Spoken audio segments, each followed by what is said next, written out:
David, thanks for talking to us. Look, we know there's a lot of animosity between Canelo and Triple G, but yourself and Spike seem to have elevated that even further with your fight.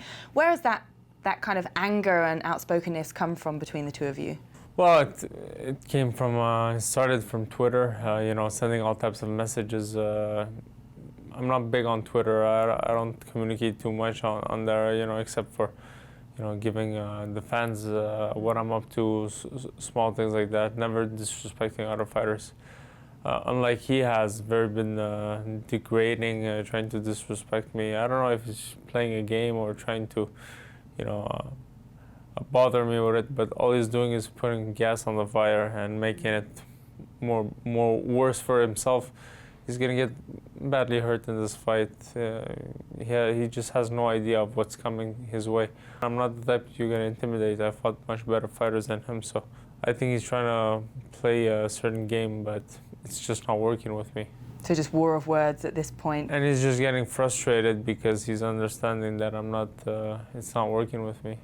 You did play the game to an extent when you came out for the media arrivals yesterday. You cut straight to some kind of personal allegations regarding Spike. Was that your way of kind of hitting back a little bit, just to try and get under his skin? Well, I'm just giving out facts of, if he wants to play, rough, I can play rough too. It's not a problem, and I can go deep.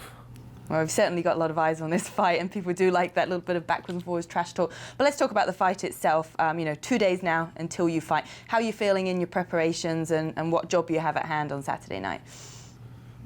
Preparation has been great. Hasn't been this well for a long time. I think I'm better. I've been in my best shape in the last 2 years or so. In terms of injuries, in terms of everything, I'm back to where I wanted to be. In preparation for a mega fight. So he's in front of me. I'm gonna take care of that, and then we're gonna head back on in the big leagues. Just tell us what can we expect? If the fight goes exactly how you want it to as planned, what would your prediction be? I'm gonna cause a lot of damage on him. I'm gonna brutally beat him. He's gonna stay marked up for forever with what I'm gonna do with him. I'm gonna make him pay for everything he's said.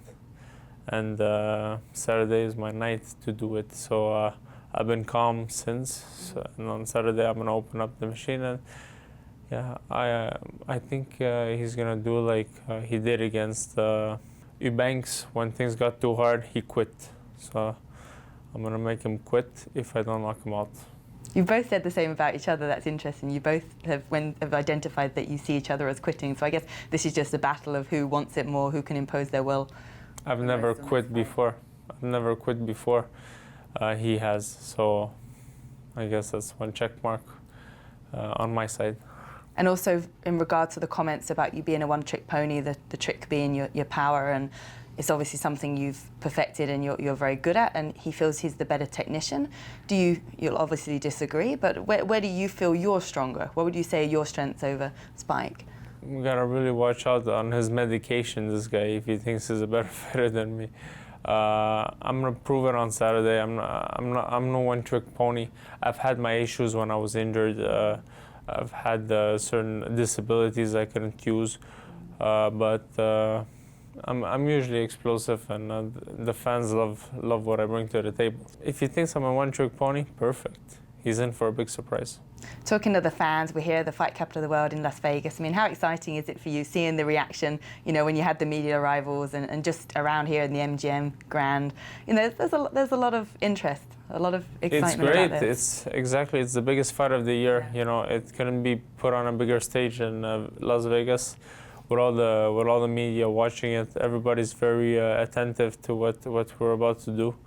So the performance is extremely important on my side, and I'm extremely prepared. So I'm not worried. I'm going to give the fans what they want to see: a great night of boxing, great fight, under a big fight, Golovkin Canelo, and hopefully one of those two will be next for me. Well, that's what my next question was going to be. What do you see as next? Do you feel like if you get an impressive win in this fight, that you're potentially lined up for the winner of that fight? Yes, I'm going to get an impressive win on this fight, and yes, I'm going to fight the winner of this fight. And even the loser, I want to fight them both. Talking about the fight, Canelo Triple G2. You fought Gennady, you've been in there with him yourself. Knowing how he fights, knowing what it's like to be in the ring with him, what's Canelo got to do to beat Gennady and vice versa? Well, he's got to be more active in this fight, that's for sure, than he was in the first fight. But I'm sure they have a huge plan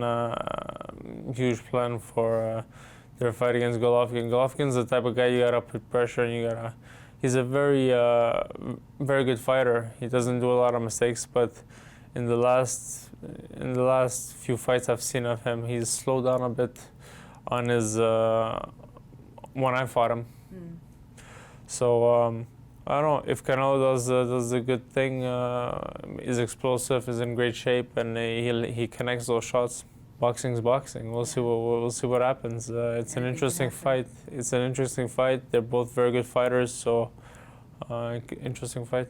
Look, if we give this opportunity now to look down the lens and tell Spike O'Sullivan what you plan to do and how you plan to get that win on Saturday night. Spike O'Sullivan, I'm gonna give you a good fight. Don't worry. I'm gonna be nice with you. I'm gonna destroy you. KO. You're out. I'm gonna retire him, and he's gonna be done. Okay, well, thank you for talking to us. We're looking forward to that fight. Best of luck. Thank you. Thank you.